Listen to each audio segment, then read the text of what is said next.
నేను చదువుకునే రోజుల్లో కొంతమంది నా చేత ఉత్తరాలు రాయించుకునేవారు. ఆ ఉత్తరాలు నేను రాస్తున్నప్పుడు వాళ్ళు ఏం చెప్పేవాళ్ళంటే, మొట్టమొదటగా మేము ఇక్కడ క్షేమంగా ఉన్నాం, మీరు అక్కడ క్షేమంగా ఉన్నారా, క్షేమంగా ఉన్నారని తలుస్తున్నాం అని రాయమనేవాళ్ళు.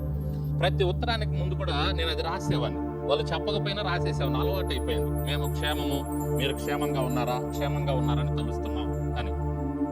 కొంతమంది మేము క్షేమం అని చెప్పి మరీ రాపిచ్చేవాళ్ళు. ఆ తర్వాత ఏం చేసేవాళ్ళంటే ఆ కిందంతా సమస్యలు, ఇబ్బందులు, కష్టాలే చెప్పేవాళ్ళు.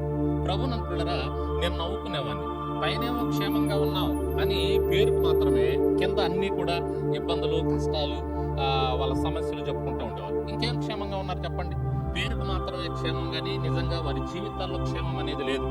ప్రభు నంటులరా అయితే దేవాది దేవుడు ఇస్తున్నటువంటి వాగ్దానం ఏంటి అంటే, మీకు నేను క్షేమం ఇస్తాను.